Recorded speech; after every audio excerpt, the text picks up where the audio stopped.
Sejam novamente bem-vindos ao Projeto Drive-In. Esse é um projeto ministrado por acadêmicos do primeiro período de jornalismo do Centro Acadêmico FAG. É um projeto todo voltado a falar de cinema nos anos 80. E hoje, para falar sobre atores, os atores mais destacáveis, os atores que despontavam, os atores mundiais aí que se destacavam no período de 80, temos ele, que é professor de teatro, é diretor de teatro, é ator, enfim, Elvis, seja muito bem-vindo. Tudo bem, Lucas? Obrigado pelo convite. E vamos lá. É um prazer estar aqui hoje para falar principalmente sobre cinema, que é algo que eu gosto bastante, né? As artes em geral, mas cinema é algo assim que mora muito no meu coração. É legal que você falou isso de a arte está sempre com você, você é ator, você é diretor. Eu queria saber, antes da gente começar a falar do assunto principal, como é a tua relação com a arte, como é a tua relação sendo ator, como você interpreta a arte, como a arte te impacta e como você se impacta assistindo arte, consumindo arte. Olha, para mim, um mundo sem arte é inconcebível. Na verdade, assim, a minha vida sem arte.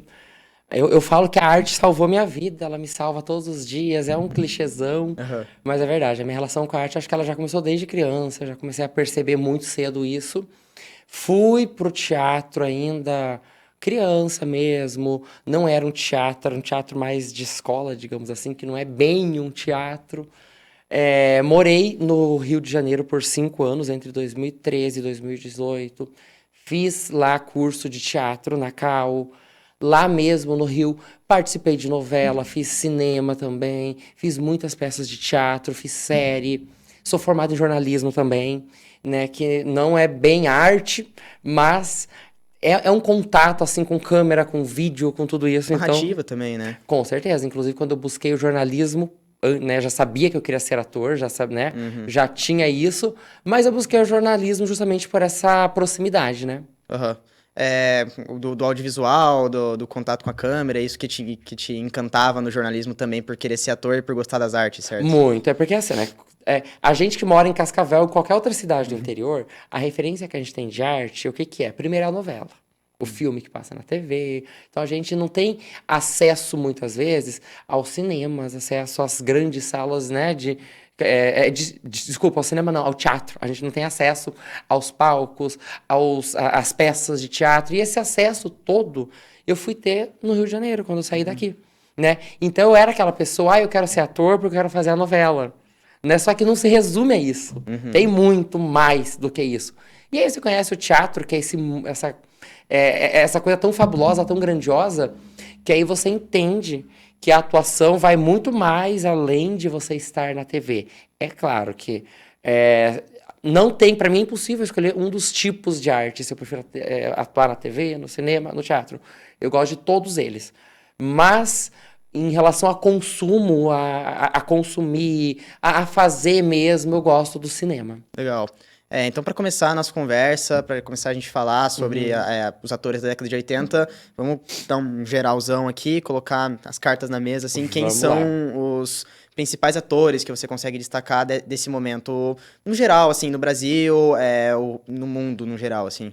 Olha, eu gosto muito de cinema brasileiro, então eu posso fazer uma lista aqui que ela vai ser interminável dos atores brasileiros dessa época, principalmente porque os anos 80 é uma das fases mais ricas do nosso cinema. A gente tem ali um cinema que começa uma fase bastante social, política, isso, da comédia ao drama, em todo lugar que se era produzido, né? Era um cinema que resistia a questões impostas pela ditadura militar. Era um cinema ali que sofreu muito boicote, então as produções comerciais elas passaram elas diminuíram, né? Diminuíram-se as produções. E aí as poucas produções, né? É uma época onde o número de produções é menor, porém essas poucas produções elas primaram por uma qualidade maior. Então é um cinema de muita resistência, eu gosto muito. Hollywood já viveu uma outra fase diferente, né? Hollywood já era um cinema Cada vez que mais estava em pop, né? ascensão. E querendo ou não, o cinema americano colaborou para o cinema brasileiro virar isso na época. Então começou todo um movimento ali onde no mundo inteiro se consumia muito mais o cinema americano, né? Então começou muito nessa fase. Então as pessoas não queriam saber muito de cinema brasileiro. entende? Então, era um outro momento.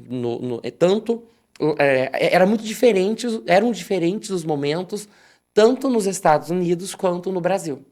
Sim, é um momento que o cinema brasileiro ele começa a comemorar também o final da ditadura. Sim. É um momento de abertura da ditadura, o final de 70, começo de 80. Então é um momento que as produções brasileiras elas são bastante militantes, é o momento mais militante do nosso cinema, mas é um momento também pós a ditadura, que é um momento bastante feliz e talvez um pouco tragicômico, porque ainda tem a tragédia de retratar a ditadura, mas aquela felicidade e a esperança que nem você comentou de ter superado ela também. E aí a gente vê despontando alguns potenciais, alguns bons potenciais do nosso cinema, né? Sim. E respondendo a tua pergunta anterior, que eu acabei não falando dela, então se a gente pega Estados Unidos, por exemplo, muita gente se destacou naquela época.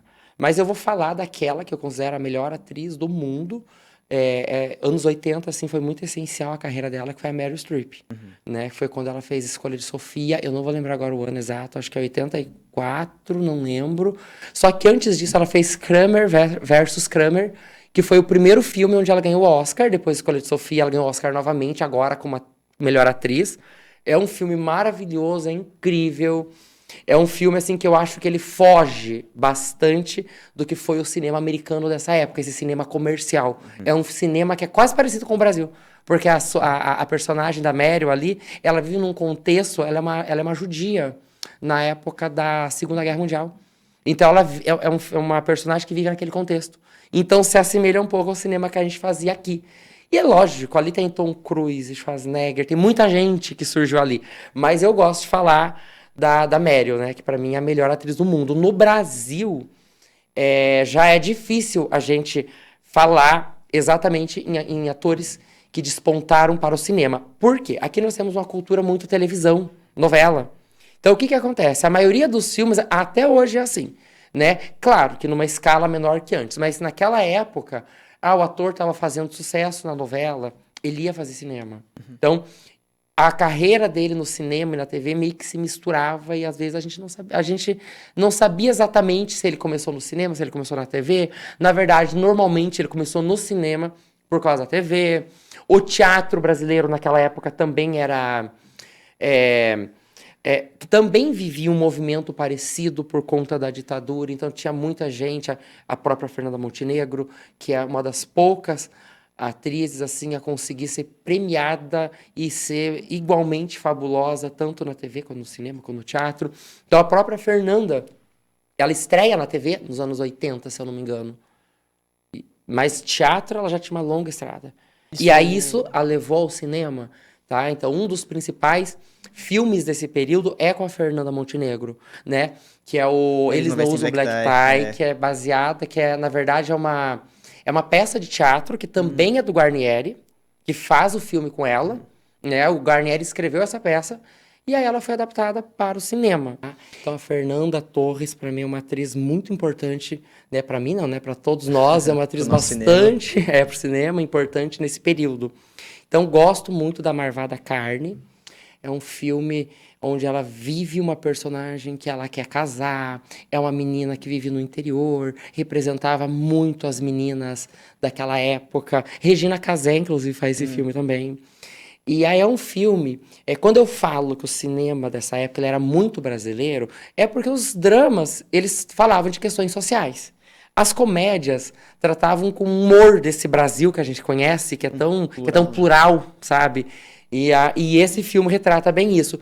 E a Fernanda, ela é uma atriz tão versátil que mais ou menos naquela época ela fez também o Eu Sei Que Vou Te Amar, que é o filme do Jabor que ela ganhou o Festival de Berlim, como melhor atriz, inclusive. Talvez, acho que tenha sido o primeiro grande prêmio da carreira dela no cinema. Outra atriz importante nesse período é a Sônia Braga, não tem como a gente não falar de Sônia. Ela... Talvez não, ela é a atriz brasileira mais importante, assim, no mundo, assim, diante de tudo que ela já conquistou, diante de, né... a Fernanda já foi indicada ao Oscar, mas a Sônia tem toda uma carreira hollywoodiana. E ela abriu espaço, assim, para tantas outras atrizes e atores, né? Que hoje estão trilhando o mesmo caminho. Então, dela, eu gosto muito do Beijo da Mulher-Aranha, que é maravilhoso, né? Primeiro filme brasileiro a ganhar o Oscar. Desculpa, a concorrer ao Oscar. De melhor filme? De melhor filme, exatamente. É dirigido pelo Babenco. É uma produção brasileira com americana. É falado em língua inglesa, mas é um filme brasileiro, né? E temos outros atores brasileiros nesse mesmo filme. E a Sônia está nele. Ela, inclusive, concorreu ao Globo de Ouro como atriz coadjuvante. O William Hurt foi escolhido como melhor ator. Então, além disso, Sônia fez Eu Te Amo. Ela fez Gabriela Cravo e Canela. Né? Na verdade, é apenas Gabriela. Né? Gabriela Cravo e Canela é o romance de Jorge Amado. Ela já havia feito a personagem na TV. E aí agora, na ocasião, ela fez a mesma personagem para o cinema. Então é ali, né, a gente vê que o ator do cinema, normalmente, ele começou ali uma carreira na TV. Isso que você comentou de difundir muito o teatro com o cinema aqui no Brasil, de que como se fosse uma categoria de base para os atores do nosso cinema, eles precisam passar pelo teatro e passar pela TV. Isso acontece até hoje, né? Isso é forte ainda hoje, mesmo que o cinema tenha se consolidado bastante. A Mariana Ximenes, Marina ou Mariana Ximenes? Mariana Ximenes. Ela, acho que em 2019, faz um filme com o Bressani, e eu não sabia que ela atuava em filmes também, eu nunca tinha visto algum filme com ela, eu sempre vi ela na TV também. Isso existe ainda hoje, né? Existe, mudou um pouco. Por exemplo, Fortaleza, hoje, tem produzido, né, de uns tempos pra cá, muito filme bom. E de lá, né, Fortaleza, de algumas outras cidades da região Nordeste, nós temos atores que surgiram no cinema e a TV foi lá e buscou. Também está existindo esse caminho inverso, lógico que não tão grande quanto, né, o caminho do ator que começa na TV, que vai para o cinema depois. Então, o Jesuíta Barbosa, o João Miguel, Henrique Dias, Silvério Pereira. Então, essa galera toda começou fazendo teatro, depois fez um cinema lá, um cinema diferente do cinema comercial que a gente via, que eu considero um cinema até de mais qualidade do que as produções comerciais, e aí foram para a TV. Você falou da Mariana, nós temos também o caso, por exemplo, da Débora Seco. Eu amo Débora Seco. Ela ficou conhecida, é conhecidíssima, ela tem uma carreira muito consolidada na TV, é uma das maiores atrizes brasileiras, fazia na TV quase que sempre o mesmo tipo de personagem, e ela fez 2 filmes que foram essenciais para mudar essa visão dela perante o mercado, e eles eles olharem para Débora de uma outra forma, que ela não fizesse sempre o mesmo tipo de personagem, que é o Bruna Surfistinha e o Boa Sorte. Ali ela foi premiada pelos 2 filmes, inclusive. Legal. Você comentou que a sua atriz favorita é a Meryl Streep. De tudo, assim, do geral, de toda a história, ou só da década de 80? Não, de tudo. Legal. Não, Meryl Streep, pra mim, ela tá no top das melhores atrizes. Eu amo, gosto da Glenn Close, tá? O meu top 3 ali, tá? Eu ia perguntar pra você, eu ia fazer um topzinho, assim. Então, meu top 3, assim, tá? A Meryl Streep, Glenn Close. Depois eu trago a Glória Pires, porque eu gosto de tudo que Glória Pires fez. Alguém vai me perguntar, e Fernanda Montenegro? Fernanda Montenegro, eu brinco com meus alunos, assim, se Deus existe, é Fernanda Montenegro. Então, toda vez que eu vou, inclusive, estudar alguma peça que a Fernanda Montenegro faz, eu já falo assim, então, gente, essa peça, Deus fez, é Fernanda Montenegro. Então, uma aura, ela é uma entidade, ela não é nem uma atriz, ela já é uma entidade. Ela é poderosa mesmo. Fabulosa. Né? Eu não sei, acho que eu não consigo formar um top, mas eu gosto muito da Ana Karina, que foi casada com o Godard, fez alguns filmes com o Godard. E de atores, assim, atores no geral, você consegue formar um? Consigo. Eu acho que nós temos muito melhores atrizes que atores. Aqui no Brasil? No mundo. No mundo? É? Muito mais. Se eu for elencar as minhas atrizes favoritas, eu posso fazer um top 50. E aí, ator... Ator, claro, temos excelentes atores, mas acho que nós temos atrizes muito melhores. Mas o meu top 1, né, é o Al Pacino. Depois o Robert De Niro.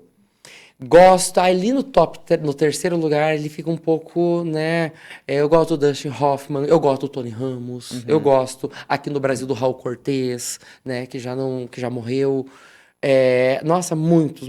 Eu gosto de muitos, mas, assim, esses são os meus preferidos.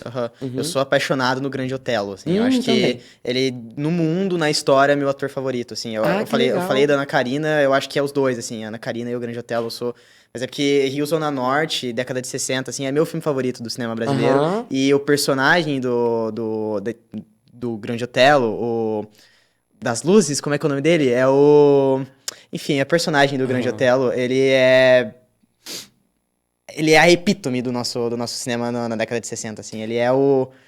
Sabe, assim, o Grande Otelo, eu sou apaixonado dele. Isso que eu ia falar, é que o Grande Otelo, ele tem uma representação de... Tudo que ele representa pro cinema faz dele isso. Claro, é um excelente ator, é um grande ator, sim. Mas é tão bom a gente saber que nós tivemos um Grande Otelo. Temos ainda, não acho que essa pessoa tenha morrido, ela habita, ela está por aqui ainda, né? Não nesse plano. Eu acho o Grande Otelo maravilhoso também. Nossa, a importância que ele tem pro nosso cinema, a gente não pode, né? Não é diferente. Sim, chegou a atuar em filme do Orson Welles, Sim. que veio pro Brasil, contracenou com o Orson Welles no filme dos Sganzerla, num curta dos Sganzerla. Assim, é um ator que impactou um dos principais diretores da história, que é o Orson Welles, que fez ele querer levar o Grande Otelo pra atuar junto com, né, pra atuar em um filme dele. Então, assim, é um ator impactante do nosso cinema, né? E é um ator que eu acho, posso estar enganado, mas ele começou no cinema, depois ele foi fazer TV. Então, um ator, porque ali ele fez esse caminho inverso da maioria dos atores que começam na TV e depois vão pro cinema. Legal. Você tinha comentado que você prefere comentar sobre alguns outros tipos de atores, algumas atrizes dentro da Hollywood, mas eu acho difícil a gente fugir, sendo Hollywood, na década de 80, esse momento mais pop, esse momento mais volta dos estúdios. A gente tem que falar sobre as figuras pop que se consolidaram. Quem são esses atores pop que passaram a se consolidar, assim? Porque eu sei que o Tom Cruise começa a aparecer e tem esses outros atores dos filmes mais pop, Rambo, Exterminador do Futuro. E aí temos eu acho que Sandra Bullock, Julia Roberts, Meg Ryan, eu acho que todas essas atrizes, né? Kim Basinger, acho que Michelle Pfeiffer, acho que todo mundo vem dessa época, né? Ou então, pelo menos, tenha se consolidado. A própria Glenn Close, né? Naquele personagem maravilhoso, que agora me fugiu também o nome do filme, mas que ela concorreu ao Oscar, é baseado em um romance, ela faz com a Michelle Pfeiffer, é um filme incrível, e uma assim, das minhas grandes frustrações é essa mulher nunca ter o Oscar até hoje. Tudo bem que a gente sabe que o Oscar, né... Não, celebração da indústria, né? É um negócio... Porém, é muito triste pensar que uma atriz, aquela importância, não teve o Oscar até agora, e pra mim, pelo menos 3 ocasiões ela tinha que ter ganho. E nesse filme, Ligações Secretas, acho que é esse o nome do filme. É um filme maravilhoso, ela faz com a Michelle Pfeiffer. Legal. E aí, é um momento que passa a crescer os macho movies, é um negócio de... É o momento do Reagan, né? Do Ronald Reagan na presidência, é uma volta do cinema mais conservador dos Estados Unidos, e esse valor pela testosterona, pelo macho movie, pelo negócio de... Daí, esses atores que ficaram muito fortes e foram consolidados e acabaram inventando esse conceito de galã, de novelas, galã, que até se estende pro Brasil também, os galãs de novela, os galãs de cinema, os galãs... As figuras, eles passaram a ser muito importantes. Então, quando você fala em cinema conservador, só de eu ouvir esse termo eu já não gosto. Como que uma arte vai ser conservadora?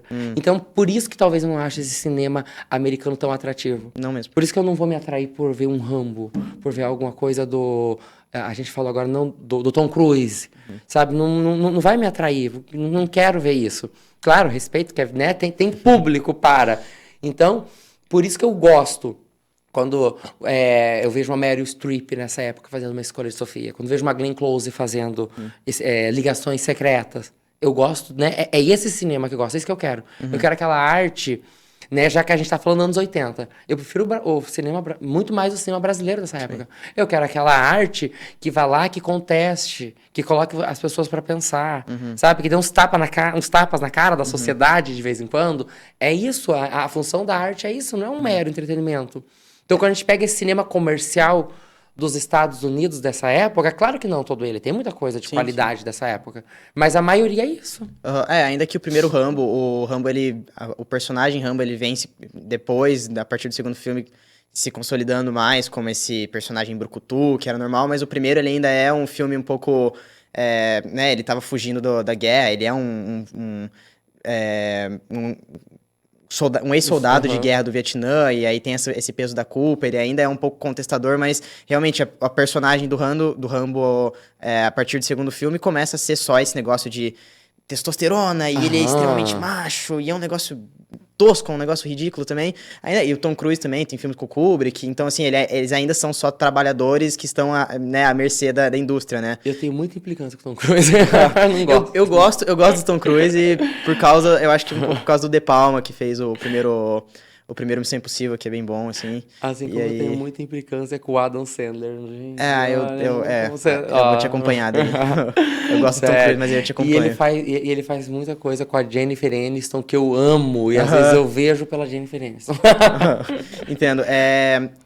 Falando assim, a gente montou um top, assim, a gente começou a falar dos seus atores favoritos. Tem uma atuação, né, da década de 80 que te marca, assim, a tua atuação favorita do período? Brasil, isso? Pode ser Brasil, e depois a gente fala do... Mundo é a escolha de Sofia. A cena, né? Pra mim, a cena... Porque qual é a escolha de Sofia? Vamos lá, né? Dando spoilers sobre o filme pra quem ainda não viu. Mas a Sofia tem que escolher... Ela tem 2 filhos, ela precisa escolher entre o menor e o menor para ir com ela, o outro vai ficar. Lá naquele contexto todo de guerra. Né? E aí... Por isso que, durante muito tempo, até hoje, existe esse termo, nossa, eu estou numa escolha de Sofia. Por quê? Porque é uma escolha impossível de ser feita. E a cena onde ela tem que escolher isso, se eu ver essa cena 1000 vezes, eu vou chorar às 1000. Sabe? É algo assim que poucas vezes eu vi. E a Meryl ainda não era tudo que ela é hoje. Ela era uma atriz que ela estava iniciando carreira. Sabe? Então, para mim, essa talvez seja uma das minhas cenas preferidas do cinema, assim, sempre, tá? Agora, no Brasil, eu gosto muito de Beth Faria em Bye Bye Brasil. Legal. Que, embora seja de 79, ele foi lançado lá nos anos 80. Eu gosto muito porque tá ali um outro filme, né, que trata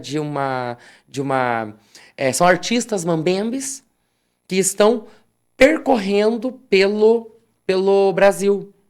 Então, olha quanta coisa eles mostram. Né? E Bye Bye Brasil, que é do Cacá Diegues, ele mostra, assim, um Brasil que nunca tinha sido visto antes. Gosto muito também, já falei da Fernanda, já falei da Sônia, né, das 2 Fernandas, aliás, né? Tem um outro filme, que é uma outra diva que nós temos, que é a Marília Pêra, que ela faz o Pichote, Além do Mais Fraco, que também é do Babenco, o mesmo autor do Beijo da Mulher-Aranha, né, do Carandiru, né? Babenco, um dos maiores diretores que nós temos no mundo, no mundo. E no Brasil, na década de 80, um dos principais, junto com o Eduardo Coutinho. Sim. E naquela ocasião ali, onde ele fez Pichote, onde ele pega um personagem principal, que é um menino de rua, e não romantiza aquela situação do menino de rua. Ele mostra o menino de rua ali, passando fome, em meio a consumo de drogas, de álcool, a prostituição. E aí, o que é a atuação de Marília Pêra naquele filme, quando ela faz a prostituta Sueli? É incrível. Então... Talvez seja uma das grandes atuações de todo o nosso cinema, não só naquela época. E eu falei anteriormente que eu gosto muito da Glória Pires, e nessa época, né, eu como professor de literatura também, eu gosto da obra do Graciliano Ramos. E aí tem Memórias do Cárcere, que é com ela, né, quando foi adaptado para o cinema, com ela e com o Carlos Vereza, dirigida pelo Nelson Pereira dos Santos, que é o mesmo autor que já adaptou Vidas Secas, né? Então ele gosta também desse universo graciliano. E Glória ali, acho que ela não devia ter nem uns 20 anos no máximo, e já era todo esse talento que a gente tem hoje. Você comentou várias atuações. Tem algum conceito técnico que você até pratica nas suas aulas e tal, que você consiga trazer para essas atuações, para a gente poder assim, materializar legal o conceito em volta das boas atuações? Olha, eu gosto do cinema, da série, da novela, que seja, dos grandes diálogos. Eu não gosto da superficialidade. E, infelizmente, hoje a gente a gente vê que quase que tudo está caminhando para uma superficialidade, né? Então, uma linguagem mais ágil, mais rápida. É claro, eu concordo que não vai ser como era anteriormente. Só que isso tem esvaziado muitas produções em relação justamente a você se aprofundar num personagem, isso pro ator não é bom. Isso pro público, muitas vezes, também não é bom. O público tá assistindo aquilo e aquele personagem parece vazio, parece que ele não existe. Então, nessa época, anos 80, até pelo cinema brasileiro se aprofundar a essas questões sociais, também existe esse aprofundamento na alma humana, vamos dizer assim, esse aprofundamento no ser humano, tá? E é aí que entra o filme da Fernanda Torres, que eu falei anteriormente, que ela, né, não o Marvada Carne, o Eu Sei Que Vou Te Amar. É um filme onde ela e o Chacon estão em cena o tempo todo, diálogos longos, eles divagam, eles conversam, sabe? Eu gosto muito disso, é um conceito que eu gosto bastante.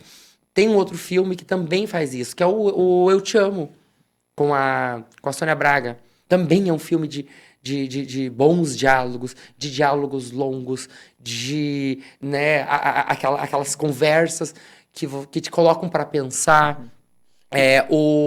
A Hora da Estrela é um outro filme da época, que ele é baseado na obra da Clarice.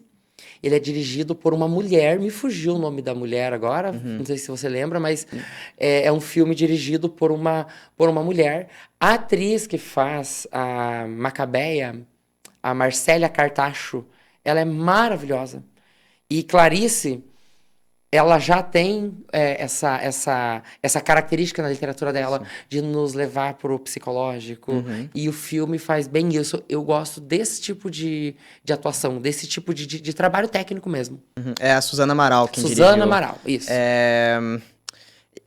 É legal que você destacou isso, de que hoje em dia no cinema, no geral, assim, ele tá bastante ansioso, porque a gente vive nessa era de ansiedade muito forte, e isso tira bastante o espaço do ator, né? Porque isso que você comentou sobre os diálogos longos e a gente ter o ator em vida na cena é muito importante pro cinema, é muito importante pra forma fílmica mesmo, né? Que a gente tenha que o ator, ele apareça, tenha que o ator, ele faça acontecer, e normalmente os grandes filmes são... os diretores compreendem que o seu ator, ele precisa ter o espaço dele como se fosse realmente um palco, né? Com certeza. Tem um filme recente, acho que é 2016, que é o Her, que eu não curto muito. Ele é um filme que ficou famoso, que eu acho que é uma tendência muito comum hoje do cinema de aproximar muito a câmera do ator e de tirar muito o espaço do ator em cena e não deixar muito que o ator, ele atue, que o ator, ele fica muito engessado, muitas vezes. Liberte a ação dele. É interessante que você levante isso, de que as melhores das atuações são quando o ator está liberto para atuar, né? Quando ele realmente tem um palco para atuar, né? Cinema, né? Eu posso falar isso porque eu já fiz filme, já fiz peça, já fiz novela. Então, cinema é lindo quando você assiste. Mas fazer cinema enquanto ator, eu, por exemplo, considero um saco às vezes. Porque você tá lá... É lógico que você pode fazer, você aperfeiçoa ali muitas coisas. Porém, às vezes uma cena que vai durar 2 horas, 2 minutos no vídeo, você fica 12 horas gravando. E aquilo é uma coisa cansativa, tá?